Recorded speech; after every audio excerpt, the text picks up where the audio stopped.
শুরু করছি শাহজাহান তন্ময়, লেখনীতে নাবিলা ইকস, পর্ব সংখ্যা 18। হাত ঘড়িতে রাত 1:30। এ সময় দৈনন্দিন কাজে চারিপাশে নিস্তব্ধতায় ঘেরা থাকে, তবে আজ ভিন্ন। এতটা রাত হয়েও আজ চারপাশে হইচই, বাচ্চাদের ছোটাছুটি, হই উল্লোড়ে প্রকৃতি সতেজ। হুটহাট অতব্যাজির আকাশে ছুঁড়ে মারার শব্দ হচ্ছে, কালারফুল সব রঙের মেলায় আসমান জুড়ে। তন্ময় এই ভরা বাড়িতে ছাদে সচরাচর ওঠে না। শেষ উঠেছিল অরুকে নিয়ে, এরপর আজই চাঁদ রাতের বেলাতে আসা।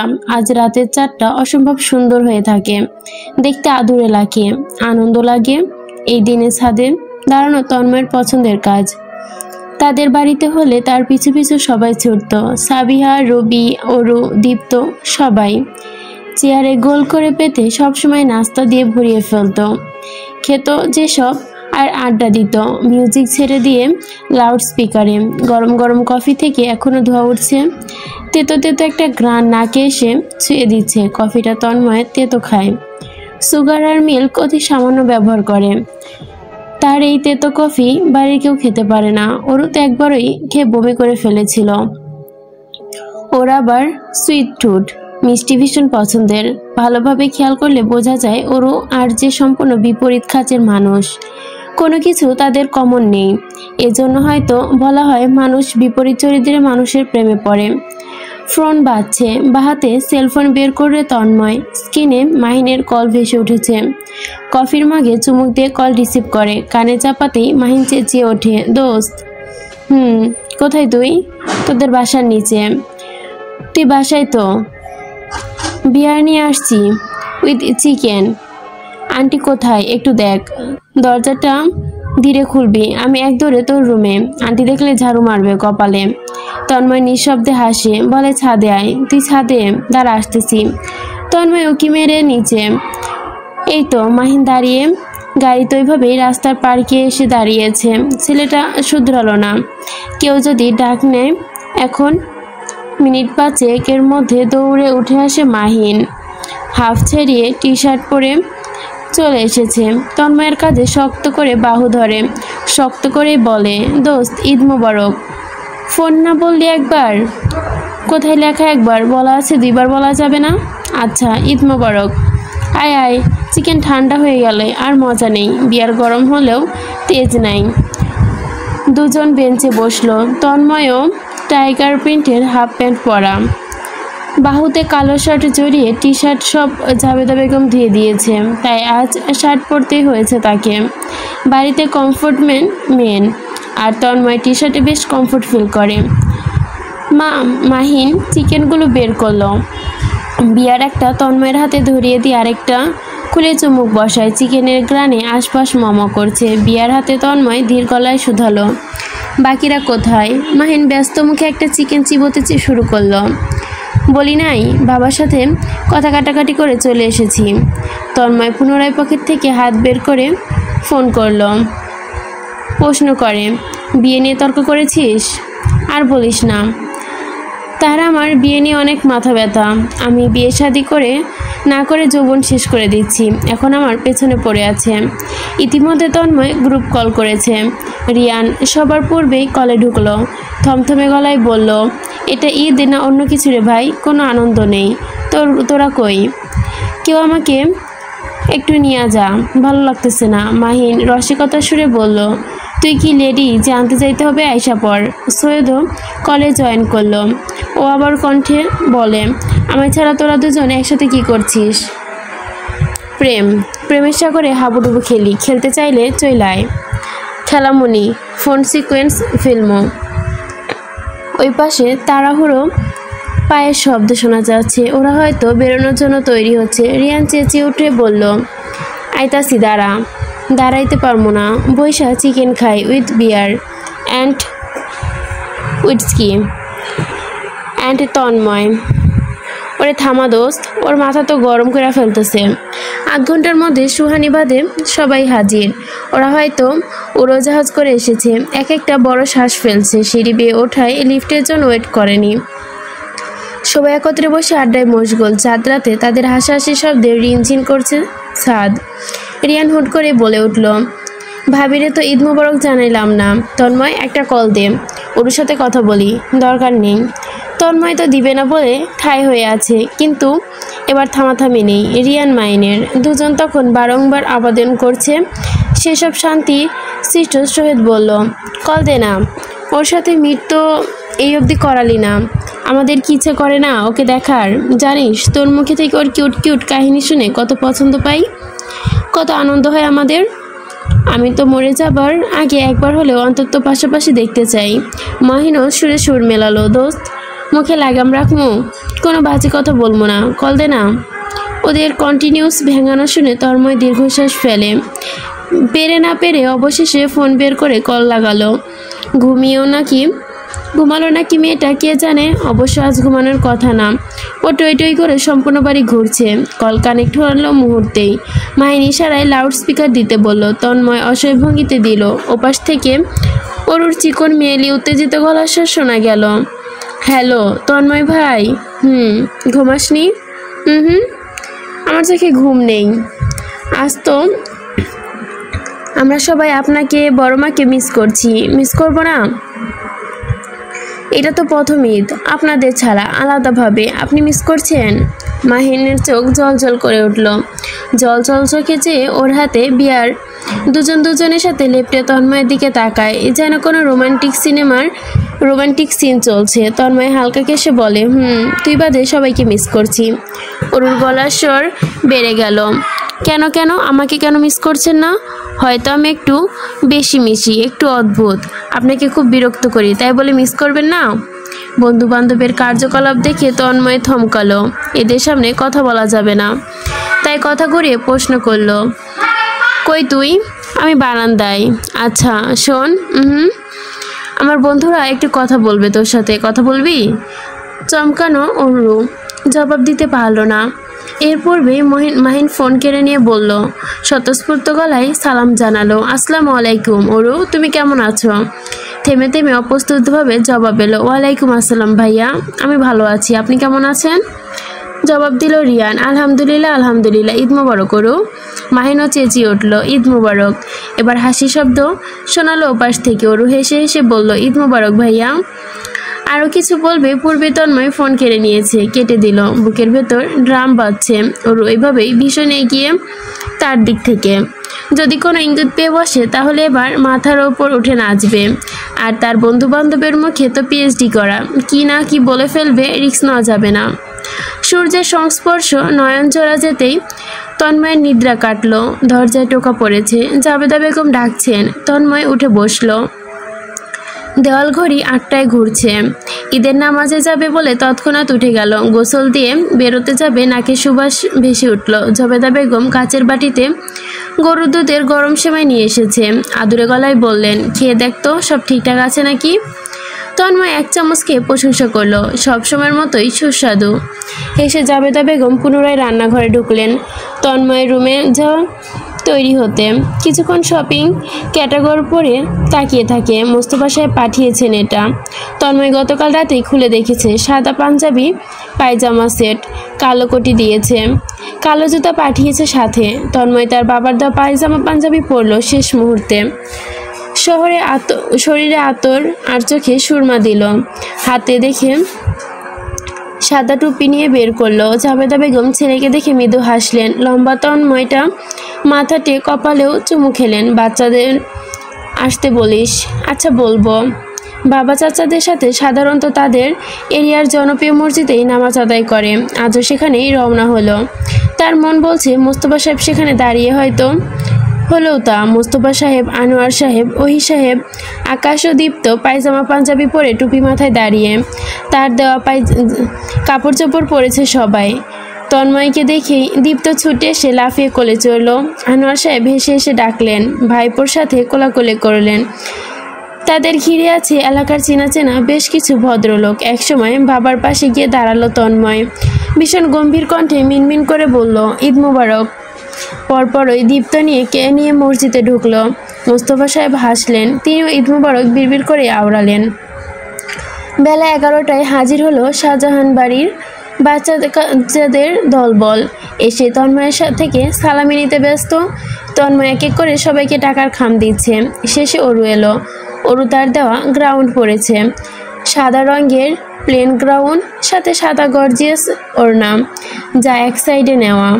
সেই সাথে সুন্দর করে সেজেছে, চুলগুলো কার্ল করে খোলা রেখেছে। আজ কাজল পরতেও ড্রাগ করেছে। পরিপাটি অরুকে তন্ময় কয়েকবার দেখলো এবং ইচ্ছে করলো না খামটা তাড়াতাড়ি দিতে, একটু ঘুরিয়ে ফিরিয়ে দিবে। অরুর চোখে সামনে কিছুক্ষণ থাকে। সে কারণ ধরেই প্রশ্ন করলো, কি সমস্যা? আমার সালামি। তোর কিসের সালামি? ওর চোখ বড় বড় করে ফেলে। আমার খাম কোথায়? তন্ময় উঠে দাঁড়ালো, আয়নার সামনে চুল ঠিক করা ভঙ্গিতে বলল, নেই। দিন আমার খাম তাড়াতাড়ি। তন্ময় কিছুক্ষণ ভাবলো, সালাম করেছিস যে সালামি দিব? এই কথা এক্ষুনি করছি। ওরু সুন্দরভাবে সোজাসাপটা হয়ে দাঁড়ালো আর ভদ্র শালীন ভঙ্গিমায় বলল, আসসালামু আলাইকুম তন্ময় ভাই, দিন একবার। তন্ময় অগোছরে হাসলো, গম্ভীর গলায় নাটক করে বলল, হয়নি। এক কাজ কর, এক প্লেট বিরিয়ানি নিয়ে আয়, তারপর দেখি। অরু নাক ফোলালো, অভিমানী গলায় বলল, লাগবে না সালামি। হনহনিয়ে যেতে চাইলো। তন্ময় দ্রুত হাত টেনে ধরলো, দাঁড়া দিচ্ছি। অরু উঠে হাসলো। সালামির খাম পেয়ে খুশিতে যেন আসমানের সপ্তমে উঠে গেছে। নিজেকে ঘুরিয়ে ফিরিয়ে ড্রেস দেখে শুধালো, কেমন লাগছে? তন্ময় শুধু তাকিয়ে রইল, কিছু বলতে না দেখে অরু কিছুক্ষণ লাজুক ভঙ্গিতে দাঁড়িয়ে থাকে, তারপর হুট করে ছুটে বেরিয়ে গেল। তন্ময় ওর যাওয়ার পরে তাকিয়ে বিড়বিড় করলো, আসমানের চাঁদের থেকেও বেশি সুন্দর লাগছে অরু রানী। নিজেদেরকে সবসময় নিয়ন্ত্রণে রাখার জন্য তন্ময় আজ একটু বেকুল বটে। প্রেয়সীকে দেখার তৃষ্ণা তার মিটছে না। কতবার ঘুরে ফিরে অরুকে দেখলো, তার হিসাব নেই। অরু আজ বড্ড বিরক্ত করছে। চুপটি করে একটা জায়গায় নেই। অরু আজ বড্ড বিরক্ত করছে। চুপটি করে একটা জায়গায় একদণ্ড বসছে না। পুরো ফ্ল্যাট জুড়ে ওর বিচরণ। একটু তো তার সামনে বসলে কি সমস্যা? বসুক চুপটি করে। তন্ময় লুকিয়ে অগোচরে দেখবে এমনকি দেখা ও মানা। লিভিং রুমে সোফায় এমন টেবিল ল্যাম্পের মতোই সে বসে কার জন্য? ওর জন্যই তো, না হলে তন্ময় নিজের রুমে থাকতো। টেলিভিশনের সামনে পাল্টাতেই নিজের আর চোখে খেয়াল করলো, প্লেট হাতে অরু ছুটে আসছে। ওপাশে দিয়ে না গিয়ে ঠিক তার সামনে দিয়ে যাবে। এবার তন্ময় অজান্তে এক অদ্ভুত কাজ করে ফেললো। ডান পাখানা হঠাৎ মেলে দিল। অরু ছুটতে গিয়ে তার পায়ের সঙ্গে হোঁচট খেলো, গিয়ে পড়লো তন্ময়ের ওপর। হঠাৎ গভীর সংস্পর্শে এসে তন্ময় কিংকর্ত বিমূঢ় অতপ্রতভাবে জড়িত আবিষ্কার করলো। মস্তিষ্ক থমকে গেছে। হাত জোড়া দ্রুত বেগে অরুকে সামলাতে গিয়ে পড়েছে অরুর কোমরে। এমনটা মোটেও প্রত্যাশা করেনি সে। বুঝতেই পারেনি অরু এইভাবে তার ওপরেই পড়বে। এই বিষয়টা মস্তিষ্কে ছিল না। লজ্জাজনক কেমন অবস্থায় পড়ে অরু হতভম্ব। হাঁসফাঁস করে মাথা তুলে তাকাতেই তন্ময় ছন্ন ছাড়া উদ্গ্রীব দৃষ্টিতে নিবদ্ধ করলো। সেখানেই দ্রুত উঠতে নিবে আরেকবার পড়ল। তৎক্ষণাৎ করুণ গলায় বরংবার সরি বলল সে। অরু হন্তদন্ত ভঙ্গিতে উঠে আসলো, এক দৌড়ে চলেও গেল। রেখে গেল তাজ্জব তন্ময়ের একা। তন্ময় দীর্ঘশ্বাস ফেলে ওইভাবেই বসে। কিছুক্ষণ দীর্ঘশ্বাস প্রশস্ত করে বিরক্ত ছিল। মস্তিষ্ক সচল হতেই দীর্ঘশ্বাস ফেলে নিল সে। গলাটা শুকিয়ে গেল, পানি খাওয়া দরকার। ভেতরটা এমন শব্দ করছে কেন? মনে হচ্ছে তার এই দ্রুত বেগে চলা হার্টবিট পুরো এলাকা শুনতে পাবে। চোখ জোড়া বন্ধ করে ওই নরম শৈলের সংস্পর্শের দৃশ্য চোখের সামনে ভেসে উঠল। চটজলদি উঠে নিজের রুমে চলে গেল।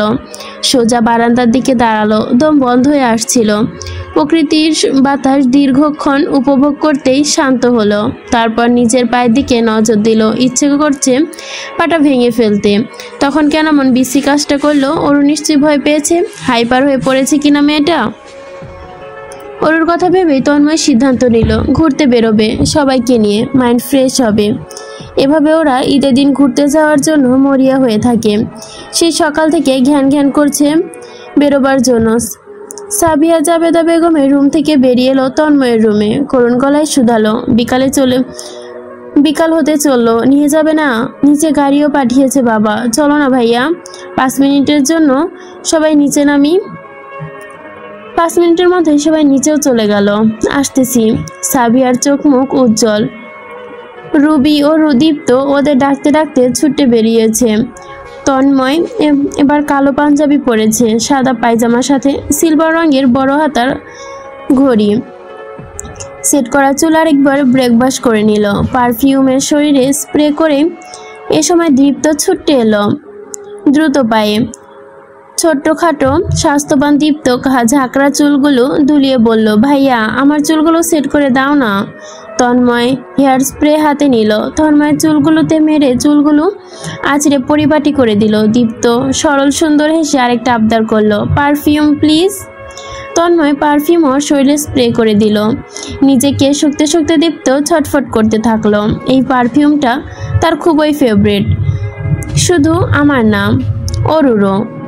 অরু অবাক হলো বটে, ভীষণ আগ্রহ নিয়ে শুধালো, তুই কিভাবে জানলি? জানবো না? আমি যখন এই পারফিউম দেই আপু রাগ হয়, রাগী গলায় বলে, দিতে না, এটা শুধু তন্ময় ভাইয়ের পারফিউম, শুধু সেই দিবে, এই সব বলে। আবার লুকিয়ে লুকিয়ে পারফিউমের ঘ্রাণও শুকে। তন্ময় হেসে কথা ঘুরিয়ে ফেলে, যা দেখ সবাই কি করে। আচ্ছা। মানি ব্যাগ, সেলফোন পাঞ্জাবির পকেটে ভরে বেরিয়ে গেল সে। কেউ নেই লিভিং রুমে, সবগুলো জবেদা বেগমের রুমে হইচই করছে। তন্ময় তাদের নিচে নামতে বলে বেরিয়ে পড়ল। লিফটে নামতে গিয়ে দ্রুত নাম্বার টিপে গ্রাউন্ড ফ্লোরে। তাদের ফ্লোরে থামতেই দরজা খোলে, ভেতরে একজনের উপস্থিতি। তন্ময় তেমন খেয়াল করেনি। ভেতরে ঢুকে দরজা লাগাবে এমন সময় আসতে দেখে দীপ্তকে, তার পা বাড়িয়ে লিফট আটকায়। দীপ্ত হেসে হেসে ঢুকে তন্ময়ের পাশে দাঁড়ায়, দুহাতে বড় ভাইয়ের হাত ধরে কই মাছের মতো নাচতে নাচতে শুধায়, আমরা কোথায় যাচ্ছি ভাইয়া? কোথায় যেতে চাচ্ছিস? Dipto, I like to watch sea. একদিনের মধ্যে গিয়ে সি দেখে ফেরা হবে না, আজ অন্য কোথাও যাই, পরে একবার সমুদ্র টিপে নিয়ে যাব। ওকে, তাহলে অন্য কোথাও কই যাচ্ছি? আশেপাশে। দীপ্ত পেছনে দাঁড়ানো সুন্দর মেয়েটাকে খেয়াল করলো, ভদ্রতার খাতিরে হাসলো, ছোট গলায় বলল, হ্যালো আপু। মেয়েটিও খুশি হলো, চোখমুখ উজ্জ্বল, নিচু হয়ে দীপ্তের নাকে টোকা দিল। হ্যালো সুইট হার্ট, নাম কি তোমার? দীপ্ত। আপনার আপু? ভীষণ সুন্দর নাম তোমার দীপ্ত। আমার নাম Rebecca. Nice to meet you Rebecca আপু। রেবেকা মুগ্ধ হলো। বড় ভাইয়ের মতোই ছোট ভাইও মুগ্ধকর। রেবেকা আরেকটা লম্বাটে তন্ময়ের দিকে তাকায়। লিফট থামতেই বেরোয় তিনজন। দীপ্ত তখনও এটা সেটে কথা বলছে রেবেকার সাথে। তন্ময় বাম হাতটা ধরে দীপ্তর গাড়ির সামনে এসে পাঞ্জাবির পকেট থেকে ঢোকালো। সাবিয়া চাবি দিয়ে গেছে, কিন্তু সে আনতে ভুলে গেছে। দীপ্ত খেয়াল করে বলল, ভাইয়া আমি নিয়ে আসি। আচ্ছা তাড়াতাড়ি এসো। দীপ্ত যেতেই তন্ময় খেয়াল করলো মেয়েটা এখনো দাঁড়িয়ে আছে অপ্রস্তুত। রেবেকা বলল, হ্যালো আমি রেবেকা, 6th ফ্লোরে থাকি। তন্ময় ভদ্রতাসূচক মাথা দোলায়। সে সময় তার সেলফোন বেজে ওঠে। তন্ময় দেখে ইব্রাহিমের কল। এক্সকিউজ মি বলে আদুরে এসে কল রিসিভ করে। ব্যস্ত কণ্ঠে বলে, বন্ধুবান্ধব বেরোনোর প্ল্যান করছে। তন্ময় জানালো সে ফ্রি, রাতে এখন বেরোচ্ছে সেই হিসাবে ধরে ইব্রাহিম বলল, তাহলে 12টার পর লং ড্রাইভে বেরোবো, আমি যাচ্ছি বাকিদের জানাতে। আচ্ছা এই শোন, তো ছুটি কদিন? 9 দিন। একটা ট্যুর দিলে কেমন হয়? মা বাসায় একা, উফ ভুলে গেছি। আচ্ছা রাখি। দীপ্ত চলে এসেছে, চাবি তন্ময়ের হাতে দিল। পেছনে সাবিহা, অরু, রুবি ও হাজির। রেবেকা তখনও নিজের গাড়ির সামনে ঢুকবে ও সময় সাবিয়াকে দেখে হাসলো। তারা সেম ব্যাচের ছিল, ভালো খাতির আছে টুকটাক, সেই সুবাদে আলাপ করতে বসলো। তন্ময় ডাকে সাবিয়া বলল, পরে আলাপ হবে, এখন হাসি। আচ্ছা। 300 ফিটের কাছে একটি প্রাকৃতিক খোলামেলা রেস্তোরাঁয় খোলা হয়েছে কয়েক মাস হলো। দারুণ আকর্ষণীয়ভাবে সাজানো হয়েছে রেস্তোরাঁটি। রাতের সময়টা বেশ আরামদায়ক অনুভব হয়। খোলা আসমানের নিচে ধ্যান মেরে বসে থাকা যায়। শীতল বাতাসে অন্তত ঠান্ডা হতে থাকে। রাতের বেলায় চাঁদের আকাশটা ওইখানে অসাময়িক দেখায়। বাতাসে দোলা হরেক রকমের গাছের পাতাগুলো দেখতে অন্যরকম লাগে। বান্ধবীদের সাথে সাবিয়া সেখানে গিয়েছিল 2 বার। খুব করে মনে ধরছে তার ওই রেস্টুরেন্টটা, তাই আজও ভাইয়ের কাছে সেখানে যাওয়ার জন্য আবদার করলো। বোনের আবদার পূরণ করতে তন্ময় সেদিকে গাড়ি টানা শুরু করলো। মাঝ রাস্তায় অবশ্য একবার গাড়ি থামিয়েছিল, বাচ্চাদের কিছু খেতে ইচ্ছে করেছে বলেছিল। ওদের জন্য স্ন্যাক্স কিনে নিয়ে পুনরায় গাড়ি স্টার্ট করে। গাড়ি জুড়ে চিবিয়ে খাওয়ার কসমত শব্দ শোনা যাচ্ছে। জানালার কাচ দুটো খোলা, তাই এসি অফ। দিগন্ত বিকালে সুন্দরতম আসমান গাড়ির সঙ্গে ছুটে চলেছে যেন। আরামদায়ক বাতাস ধেয়ে আসছে। ওরও কাজ নামালো জায়গাটুকু ডান হাত থেকে, সেখানেই থুতনি চেপে একবার বাইরে তাকিয়ে দুপায়ের জুতো জোড়া খুলে সিটের ওপর গুটিসুটি মেরে বসেছে সে। এভাবে সচরাচর সে বসে। তার দিগল কালো চুল উড়ছে। তন্ময় সে দৃশ্যের অগোচরে দেখে চলেছে। চোখে কালো সানগ্লাস, তাই ধরা পড়ছে একদম চান্স নেই। ড্রাইভারের ঠিক ওপাশেই থাকা ছোট্ট আয়নাখানা ওরুর দিকেই তাক করা। অরু যখন এদিকে এসে বসেছে তখন ঘুরিয়ে নিয়েছে সে। এ সময় খেয়াল করলো অরু বাম হাত বের করে রেখেছে। একটা গাড়ি ক্রস করে গেল, কি হতে পারে তার ধারণা নেই নাতান মেয়েটার। কপাল কুঁচকে আসলো তন্ময়ের। ধমকানো গলায় চিন্তিত সুরে বলল, হাত ভেতরে নে। অরু ঝটপট হাত লুকিয়ে নিল, যেন ওই ধমক শোনার আশায় সে ছিল। তন্ময় ইদানিং সন্দেহ হয় মেয়েটার বরংবার এই কাজ ইচ্ছে করেই করে নাকি।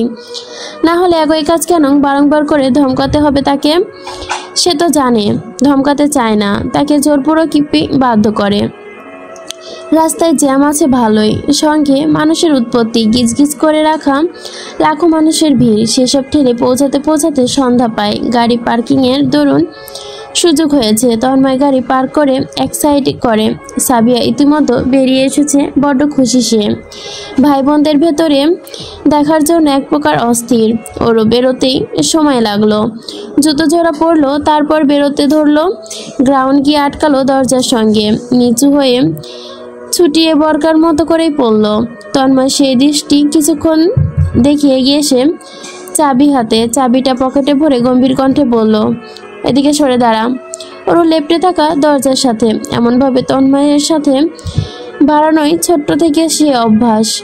এভাবে গুটিসুটি মেরে লেপ্টে যেতেই যেন তাকে ছোট দেখালো। তন্ময়ের আদা ঝুঁকে ওর আটটা থাকা ওড়নাটা আঁচল ছুটিয়ে দিল। তন্ময় খেয়াল করেছে ও এইটুকু কাছাকাছি গেলে ওরও হাঁসফাঁস করে, যেন শ্বাসফাঁস নিতেই পারে না। ব্যাপারগুলো যেমন তন্ময় খেয়াল করে তেমনই উপভোগও করে। তবে ওরও আজ তড়িঘড়ি করে ছুটে পালিয়ে যায়নি, বরং ঠায় দাঁড়িয়েছিল। তন্ময় আর চোখে শক্ত হয়ে দাঁড়ানো অরুর পানে চেয়ে পা বাড়ায়। পিছে অরু ছোটে। ওদের ফিরতে ফিরতে রাত 10:10। গাড়ি সোজা থামে শাহজাহান বাড়ির সামনে। আকাশটা পূর্বের মতোই কালো হয়ে আছে। তন্ময় গাড়ি থেকে বেরিয়ে চাবির হাতে ধরিয়ে দিল। ইশারায় অরু সাবিয়া ওদের ভেতরে যেতে বলল। সাবিয়া ক্লান্ত ভঙ্গিতে চলে গেছে। দীপ্ত হইচই করে ছুটল। অরু দাঁড়িয়ে। অন্যদিকে আকাশ গাড়িতে ঢুকে বাড়ির ভেতরে ঢোকাচ্ছে। দুজন দাঁড়িয়ে ফাঁকা গলি মতো বড় রাস্তাটায়। ওকে ভ্যালভ্যাল করে দাঁড়িয়ে থাকতে দেখে তন্ময় বলে, ভেতরে যাস না কেন? আপনি যাচ্ছেন না কেন? আমি কি তোকে বলে যাব? কেন বললে কি হবে? আপনি গেলে আমিও যাব। দৃঢ় গলায় জবাব অরুর। তন্ময়ে হাসি পেল, তবে হাসলো না। মুখশ্রী গম্ভীর গলায় রাখার চেষ্টা করে শুধালো, কেন? আপনাকে যদি কেউ কিডন্যাপ করে নেয়? আমাকে কিডন্যাপ করবে? তো আজকাল মেয়েদের নজর ভালো না। তার মানে তোর নজর ভালো না? সবাই আমার আর আমি এক নাকি? আমি খুব ভালো, আমার নজরও ভালো।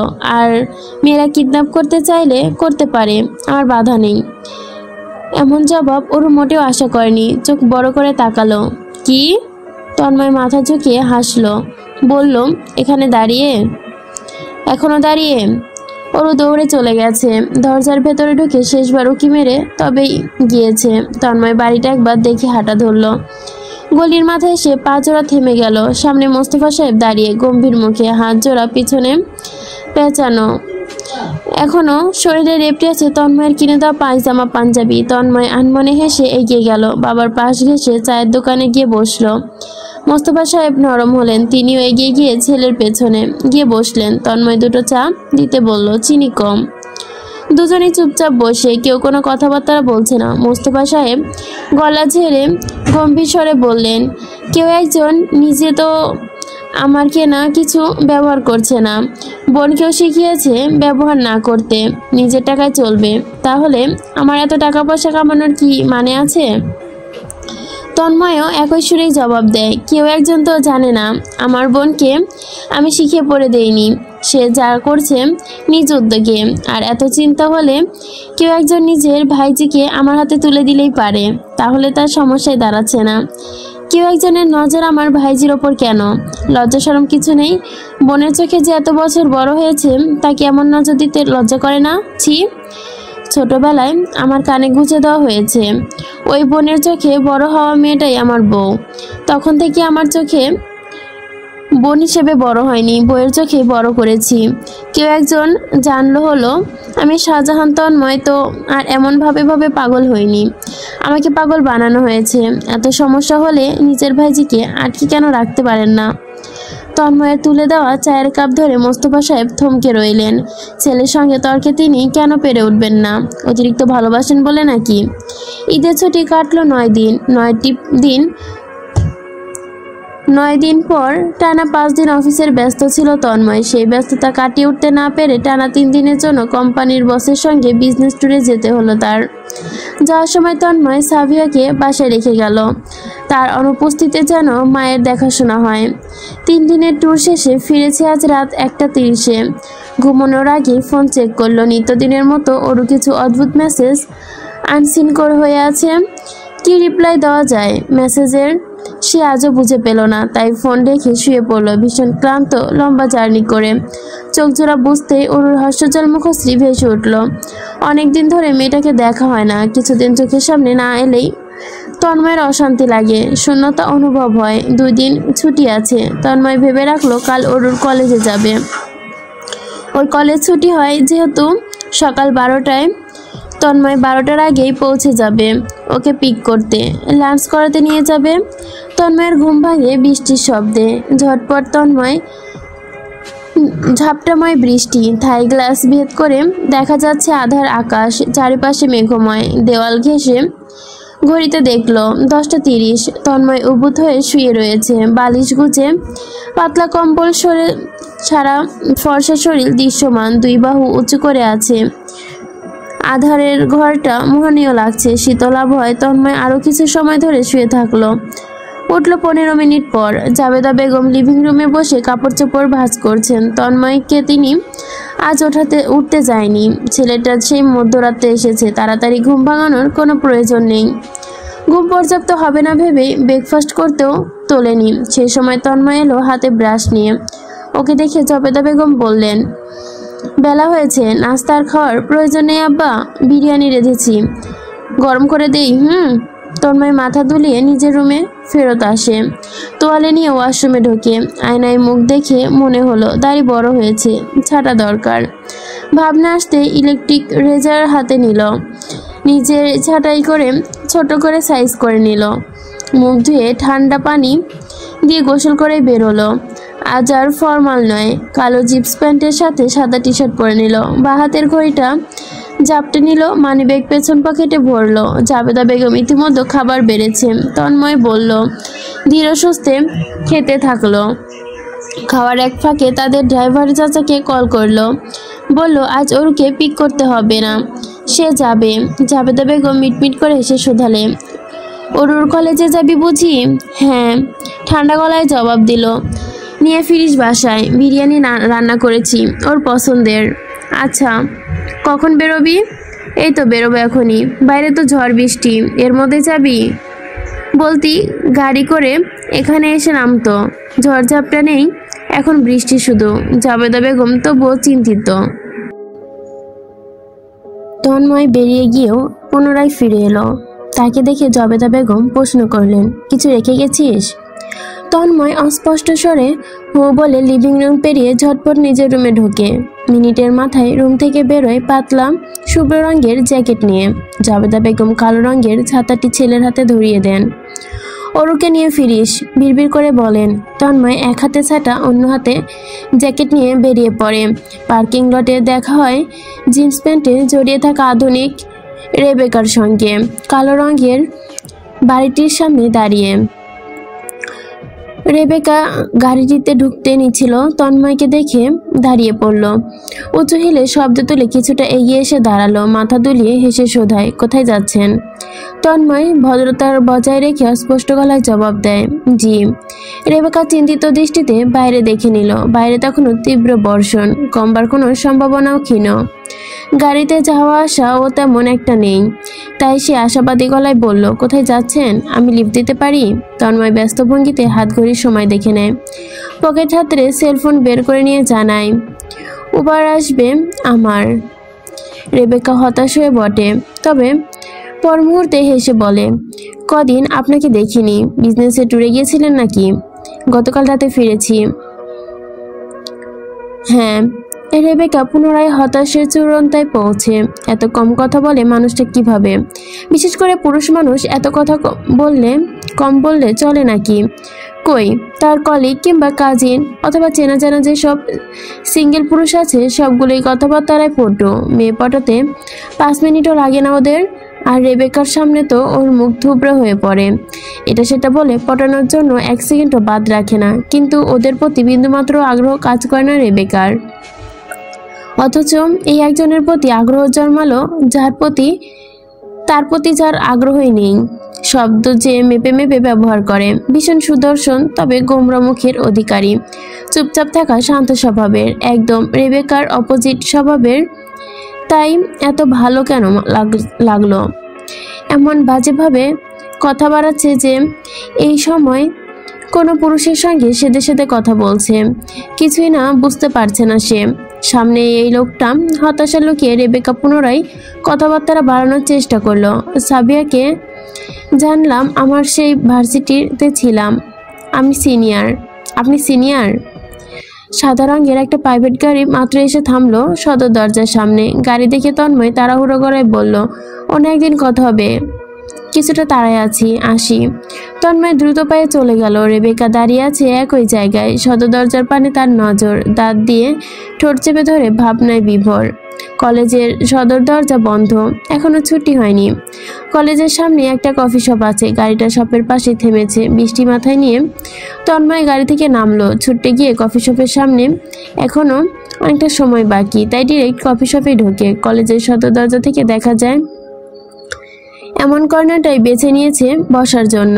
গ্লাস ভেদ করে অপর থেকে ক্লিয়ার দৃষ্টিতে তাকিয়ে রয়েছে। কাচের টেবিলে রাখা মেনুন ঘুরিয়ে ফিরে দেখতে লাগলো। একজন অল্প বয়সী ওয়েটার গিয়ে প্রশ্ন করে জানতে চাইলো। তন্ময় ইউজুয়াল কফি অর্ডার করলো। কফি আসতে সময় নেয় না, কিছুক্ষণের মধ্যেই দিয়ে যায়। আবহাওয়া দারুণ, তাই বুঝি কফিতেও তৃপ্তি বাড়লো। না হলেও এত ভালো লাগবে কেন? কাচের গ্লাস বেরিয়ে পড়তে থাকা বৃষ্টির জল দেখতে দেখতে অনেকটা কফি আনমনে শেষ করে ফেললো।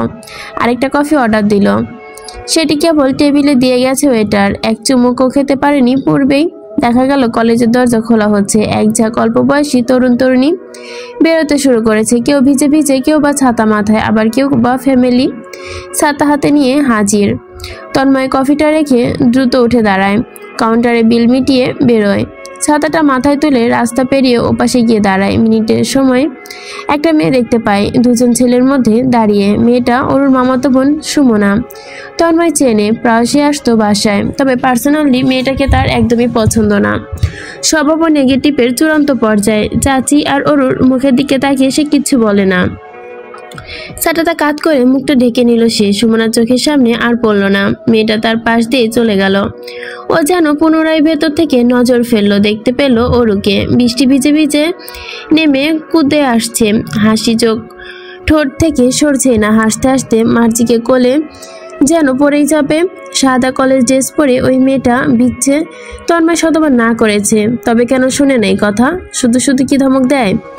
মার্জি হুট করে সামনে তাকায় এবং তন্ময়কে দেখে ফেলে, কিছুটা চমকে ওঠে। তারপর ওরুকে খোঁচা মেরে হাতের ইশারায় দেখায়। ওরু ভুরু কুচিয়ে তাকায়, চোখ জোড়া জল জল করে ওঠে। মার্জিকে ও চিনে না। এমন ভঙ্গিতেই ওকে ফেলে দৌড় লাগালো। এক দৌড়ে তন্ময়ের সামনে এলো, বোকার মতো হেসে শুধালো, কখন এসেছেন তন্ময় ভাই? অনেকক্ষণ অপেক্ষা করেছেন? আমাকে ডাকলেও পারতেন, দৌড়ে চলে আসতাম। তন্ময় চোখ রাঙালো, তোকে না বলেছি বাইরে ভিজতে না, একদম কথা শুনিস না।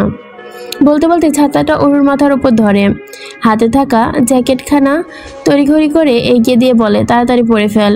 অরু ব্যাগটা কাঁধ থেকে খুলে তন্ময়ের হাত ধরিয়ে দেয়। হেসে হেসে জ্যাকেট পরে নিল। নিজেকে বাঁচানোর ভঙ্গিতে সকল দোষ মার্জির কথায় মাথায় ফেলল।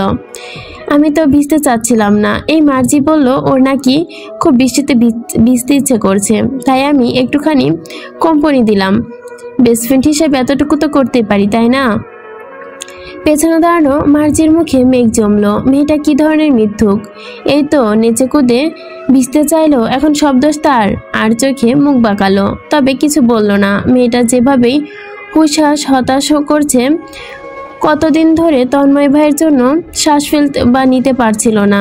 তন্ময় ভাই তাকে অবশেষে দেখা পেল। অন্যদিকে অরু মার্জিকে দেখলো না, সে বড়ই ব্যস্ত। তন্ময় ভাইকে দেখে হাত বাড়ায়, কোনো রকম বলল, মার্জি তুই বাসায় যা, আল্লাহ হাফেজ।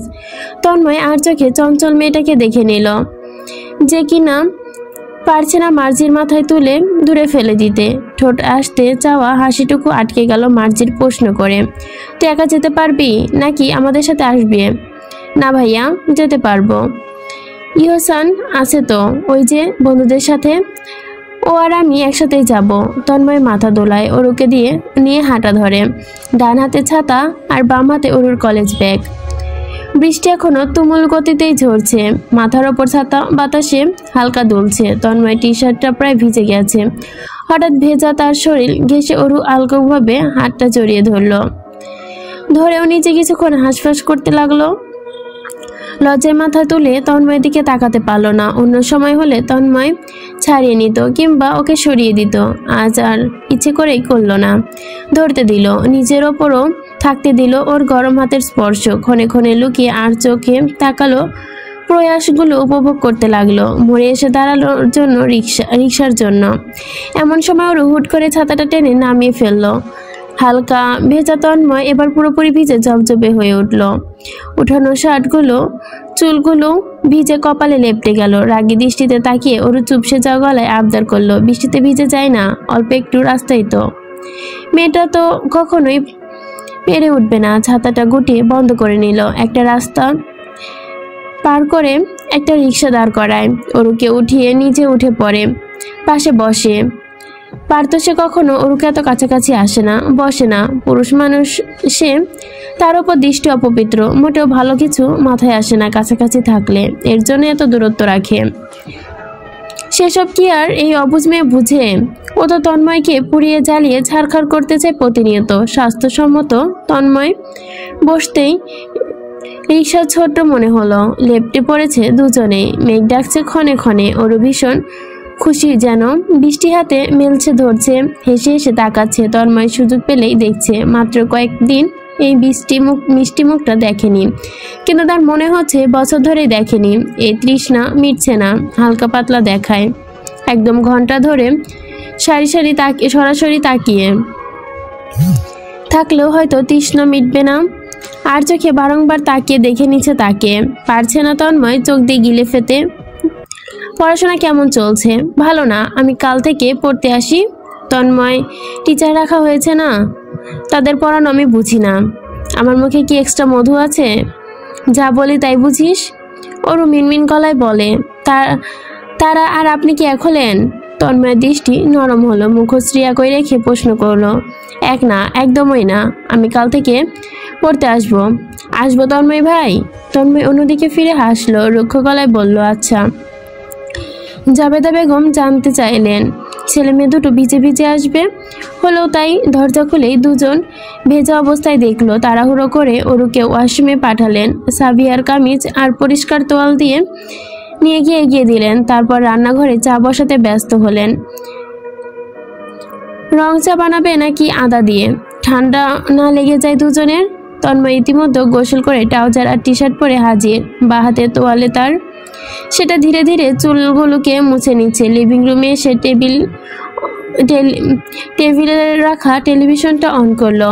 আজকে খেলা আছে, ইতিমধ্যে শুরু হয়ে গেছে। খেলা ছেড়ে সেসব দেখতেই ব্যস্ত। জাবেদা বেগম কাপের রং চা এনে দিয়ে বললেন, সেখানে চুমুক দিয়ে চুমুক দিতে নিয়ে চোখ গেল বাম হাতের দিকে, রুমালটায় সদ্য ম্লান করা ওরু ভেজা চুলে বেরিয়ে এসেছে। তন্ময়ের বুকটা বাজেভাবে শব্দ করে উঠল।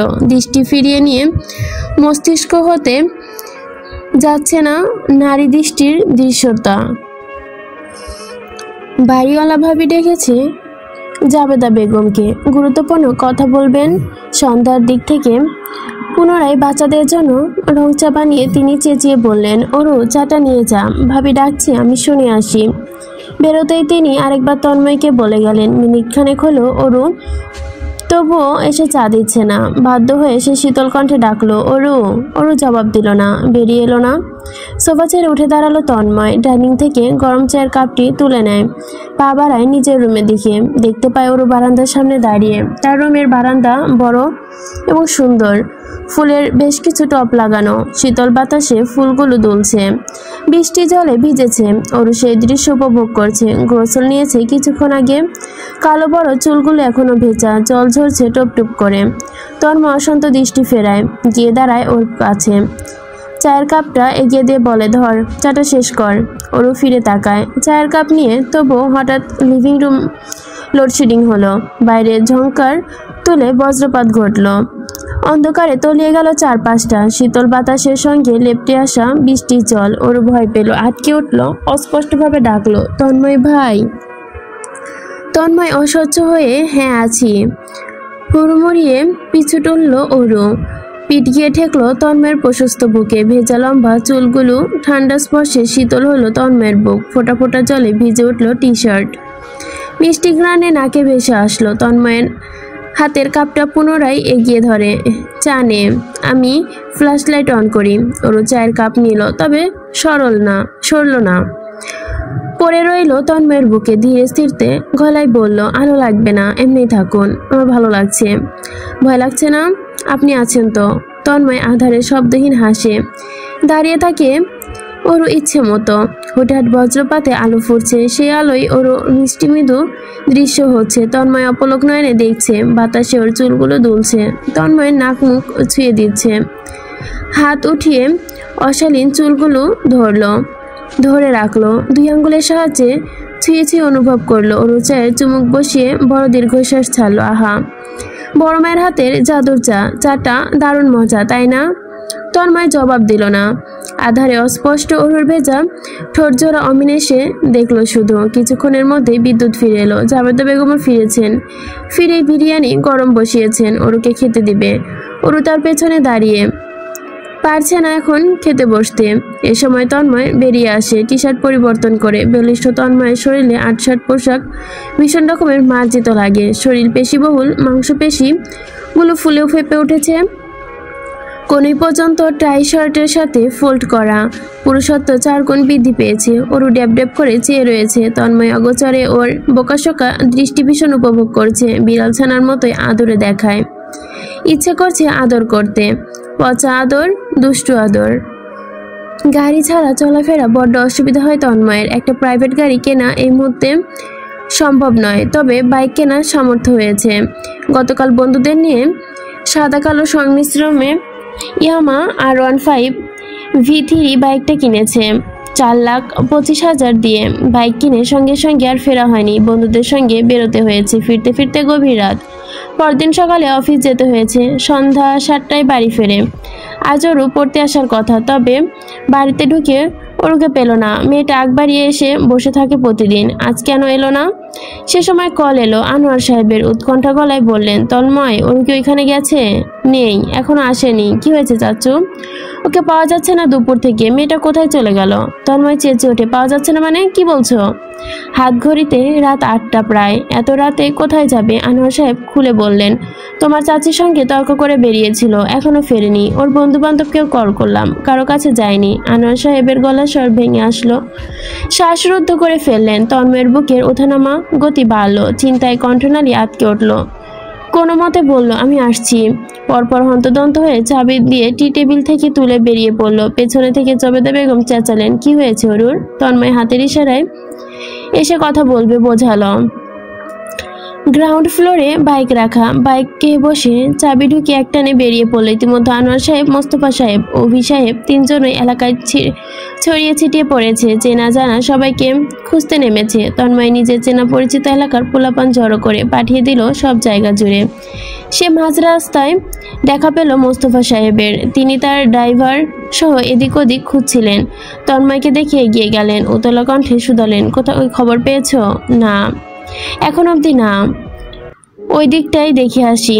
আমি যাব সাথে? মোস্তফা সাহেব ছেলের বাইকের পেছনে উঠে বসলেন। তন্ময় একটানে সামনে অগ্রসর হয়। বাইক এলাকার অলিগলিতে ঢুকছে। মোস্তফা সাহেব চিন্তিত দৃষ্টিতে সপ্তাহে নজর ফেলছে। রাত এখন 9:30। তন্ময়ের বুকের ভেতরটা ভয় শীতল হয়ে আসছে। আত্মীয় স্বজন কারো বাসায় নেই, কোনো বন্ধু বান্ধবের বাড়িতেও নেই। তাহলে কোথায়? তন্ময় অস্পষ্ট স্বরে আকুতি কণ্ঠে বললে, কোথায় তুই? ফিরে আয়। আনোয়ার সাহেব চোখ জোড়া লাল, ভিজে জবজব, এলোমেলো চুল, অবিন্যস্ত অবস্থা। তন্ময়কে দেখে ভেঙে পড়েন। কি হলো আমার মেয়েটার? কোথায় ও? খুঁজে এনে দাও ওকে, খুঁজে এনে দাও। শান্ত হন চাচু, ওর কিছু হয়নি, আশেপাশে কোথাও লুকিয়ে আছে, ঠিক খুঁজে পাবো। কথাগুলো বলতে বলতে তন্ময়ের গা গুলিয়ে এলো, মাথা ঘুরছে, থরথর করে কাঁপছে শরীর, হাত চলছে না, মস্তিষ্ক ফাঁকা, কপালে বিন্দু বিন্দু ঘাম। ফরমাল শার্ট ভিজে লেপ্টে আছে দেহের সাথে, ফ্যাকাশে হয়ে আছে মুখটা। মোস্তফা সাহেব ছেলের কাঁধে হাত রাখলেন, চোখ মুখ একরাশ চিন্তার ছাপ। খারাপ লাগছে, একটু বস, পানি আন। আকাশ, লাগবে না। আকাশ প্রশ্ন করে তন্ময়ের উদ্দেশ্যে, থানায় যাব? রাত ঘনিয়ে চলেছে, দেখতে দেখতে রাত 11:20। আর অপেক্ষা করা ঠিক হবে না। তন্ময় মাথা দোলালো। ওই সময় ফোন বেজে ওঠে। পকেট থেকে চটজলদি ফোন বের করে। আয়নের নাম্বার। ও এলাকায় ছেলে পেলে নিয়ে খুঁজতে বেরিয়েছিল, রুকে পেলে কল দিবে বলেছিল। পেলো কি? ওর কল তন্ময় দ্রুত রিসিভ করলো। আয়নের গলা কাঁপছে। ভাই, ওরকে পেয়েছি। আমক এলাকার পার্কে 4-5 জন ছেলের দল ওর পিছু ছিল, ওকে কিডন্যাপ করায় পায়তারা করছিল। ভাই, আমাদের আরেকটু দেরি হলে আজকে সর্বনাশ হয়ে যেত। তন্ময়ের হৃদয় মুচড়ে উঠল, চোয়াল শক্ত, হাতে মুঠো থাকা ফোনটা শক্ত করে ধরে বলল, ওকে দেখে রাখ আয়ন, আমি আসছি। 1 সেকেন্ডের জন্য নজরের বাইর করো না প্লিজ। ভাই শান্ত হন, আমি আছি, দেখছি, আপনি আসুন। ওরও সহি সালামতে আছে। তন্ময় দ্রুত বাইক উঠে বসে। বাবার উদ্দেশ্যে ঠিকানা বলে এক মুহূর্তে দেরি না করে বেরিয়ে যায়। পিছনে গাড়ি নিয়ে মোস্তফা সাহেব, আনোয়ার সাহেব আসছেন। ওরা গুটিসটি মেরে বেঞ্চে বসে আছে, কাঁদতে কাঁদতে মুখশ্রী ফুলে গেছে, ভয়ে হাত পায়ের পশম দাঁড়িয়ে আছে। কিছুক্ষণ আগের ঘটনা মনে পড়তে কেঁপে উঠছে শরীর। আয়ন পানির বোতল এনে এক ঢুক খাইয়ে দিল। মেয়েটা এখনো কাঁপছে। আয়ন অসুস্থ হয়ে বলল, তবু কাজ হলো না। তীব্র শ্বাস ওঠানামা করছে। বাইকটার শব্দ পেয়ে থমকে পার্কের কাছাকাছি গেল। তন্ময় দৌড় লাগালো। এক দৌড়ে সে পার্কের ভেতরে এসে ছুটেছে। বুকের ভেতর ওঠানামার গতি অস্বাভাবিক দ্রুত, শ্বাস প্রশ্বাস রুদ্ধ, পাগলের মতো অবস্থা। অরু তন্ময়কে দেখে ভয়ার্ত মুখে দাঁড়ালো, ছুটে আসতে চাইল। পূর্বে তন্ময় শক্ত হাতের চড় পড়ল ওর গালে, 5টা আঙুলের দাগ বসে পড়ল। আচমকা থাপ্পড়ে ওর স্তব্ধ, কেঁদে উঠল শব্দ করে, কিন্তু পাজরা থমকালো।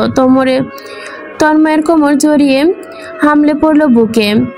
শরীর ভীষণ কাঁপছে দুজনের। তন্ময়ের রাগী মুখশ্রী ভয়ঙ্কর রকমের লাল হয়ে আছে। তাকালেই প্রাণ পাখি উড়ে যেতে চায়। ওর বুক থেকে সরাতেই চিৎকার করে ওঠে, এত বড় সাহস হয়েছে তোর? আজ তোর পা ভেঙে ফেলবো। এভাবেই ভীষণ ভয় পেয়েছে, আজকেবার জ্ঞান হারিয়ে বসলো। ঢলে পড়ল অরু তন্ময়ের বুকে। ওকে শক্ত করে ধরে 2 হাতে দ্রুত জড়িয়ে নিল তন্ময়। মাথাটা শক্ত করে বুকে চেপে ধরেছে। অশান্ত ভীতু বুকের ভেতরটা এখনো শব্দ করছে, শান্ত হচ্ছে না কোনো মতেই। তন্ময়ের এলোমেলো চুলগুলো পাগলের মতো গোছাতে থাকে, বিড়বিড় করে আওড়ায়, কিছু যদি হয়ে যেত তোর যদি কিছু হয়ে যেত, কি করতাম আমি? কিভাবে বাঁচতাম? আমাকে মেরে ফেলতে চাস? তুই কি আমাকে শান্তিময় বাঁচতে দিবি না? মোস্তফা সাহেব, আনোয়ার সাহেব পৌঁছালেন। তন্ময় অরুকে পাজাকোলা তুলে নেয়। পার্ক থেকে বেরিয়ে আসে, গাড়ির পেছনে শুইয়ে দেয়। আনোয়ার সাহেব মেয়ের মাথার রানে নিয়ে বাসায় রানে নিয়ে পেছনে বসেছেন।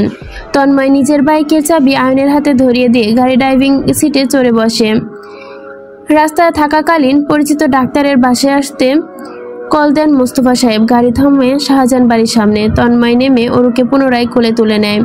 বাড়িতে ঢুকতেই শোনা যায় সুমিত্রা বেগমের কান্নার স্বর। মুফতি বেগম হাহাকার করছেন। ওদের ছড়িয়ে তন্ময় ওপরে ওঠে, সোজা অরুর রুমে ঢুকে ওকে বিছানায় শুয়ে দেয়। বাম গালটা দৃশ্যমান রূপে লাল হয়ে গেছে। বুকটা ছ্যাদ করে ওঠে তন্ময়ের। রাগের মাথায় এত শক্তভাবে চটটা মেরেছে, কম্পিত আঙ্গুল এগিয়ে দাগের ওপর ছুঁয়ে দেয়, নিচে ঝুঁকে ঠোঁটের ছোঁয়ায় বেশ কয়েকবার চুমু বসায়। ধীর গলায় বারংবার বলে, sorry, really very sorry, I didn't mind. রাগের মাথায় কিভাবে হয়ে গেল ও সরি? সরি জান। বেশ কিছুটা পায়ের শব্দ পেয়ে সরে আসে তন্ময়। সবাই ছুটে আসে ঘরে। দৃপ্ত কেঁদে মুখ ফুলিয়ে ফেলেছে। সাবিয়ার অবস্থাও ভালো না। সকলের চোখে জল, কেউ শান্ত নেই। ডাক্তার আসতেই পরপরই অরুর পাশে বসে ওর হাতে নল দেখলেন, চোখ পরীক্ষা করলেন, কপালে ছুঁয়ে শরীরের তাপ পরীক্ষা করলেন। শরীর দুর্বল, ভীষণ জ্বর এসেছে। ভয় এবং আতঙ্কে জ্ঞান হারিয়ে ফেলেছে। কিছু ওষুধপত্রের নাম লিখে উঠে গেলেন ডাক্তার। তন্ময় ডাক্তারের সঙ্গে বেরোলে ওষুধের নাম নিয়ে নিজেই আনতে গেল। ওষুধ নিয়ে ফিরল। সকলে লিভিং রুমে বসা। সুমিত্রা বেগম দাঁড়িয়ে কাঁদছেন। আনোয়ার সাহেব চেঁচিয়ে বললেন, তার এক একটা চিৎকার বাড়ি কাঁপছে। তোমার এত বড় স্পর্ধা! তুমি ওই পরিবারের কারণ ধরে আমার মেয়ের গায়ে হাত তুলেছ। সাহস কি করে হয় তোমার? আমি কি মেয়ে পেলেছি ওদের ওকালতি করতে? আমার মেয়ে যেহেতু ওদের পছন্দ করে না, তার মানে ওই বাড়িতে ওদের কোনো স্থান নেই, ওদের কোনো প্রয়োজন নেই। তুমি কোন সাহসে হাত তুলবে? চাচু যেহেতু কথা বলছে, তন্ময় আর কিছু বলল না। সে অনেক কিছুই বলতে চেয়েছিল, তবে শেষমেশ সুমিত্রা বেগমের করুণ মুখশ্রী দেখে কিছুই বলল না। ওষুধগুলো সাবিয়ার হাতে দিয়ে বেরোতে লাগলো। মোস্তফা সাহেব উঠে দাঁড়ালেন। ছেলের রুক্ষ চলে যাচ্ছেন, কিন্তু মুখে বলার সাহস পেলেন না। তন্ময় যাওয়ার পূর্বে বলে গেল, ওকে দেখ। মাহিন বন্ধুর মুখ পানে চেয়ে মাসখানেক ধরে মারাত্মক গম্ভীর হয়ে আছে ছেলেটা। এভাবে তন্ময় শান্ত, গভীর। তবে এই মাস ধরে সে আগুনের ফুলকির মতো রূপে আছে। অল্পতে ছেদ করে ওঠে, ভীষণ রকমের রাগ দেখায়। প্রেয়সীর বিরহে একদম আগুনে ডুবেছে। মাহিন জ্বলন্ত সিগারেট এগিয়ে দিল। লম্বা আঙ্গুলের ভাঁজে সিগারেট নিল তন্ময়। সময় নিয়ে গোলাপি ঠোঁটে চেপে ধরল। সামনের টেবিলে সেলফোন কাঁপছে। স্ক্রিনে ওর কল আসছে। তন্ময় ধরল না। গম্ভীর মুখে অশান্ত মনে শুধু দেখলো কলটা কেটে যেতে। কতদিন কথা হয় না, কতদিন দেখা হয় না। অনেকগুলো দিন হচ্ছে, হাত দিয়ে গুনে নেওয়া যাবে। তবে কেউ মনে হচ্ছে শতাব্দ ধরে দেখা হচ্ছে না। ওই মিষ্টি মুখখানা বছর ধরে ছোঁয়া হয় না। কাকে শিক্ষা দিতে চাচ্ছে সে? এই নাদান মেয়েকে শিক্ষা দিতে গিয়ে সে নিজে গভীরভাবে ক্ষতবিক্ষত হচ্ছে প্রতিনিয়ত। জ্বলে পুড়ে ছারখার হচ্ছে নিজের অন্তর। এই যন্ত্রণা যে ভীষণ ব্যথিত, প্রচণ্ড যন্ত্রণাদায়ক।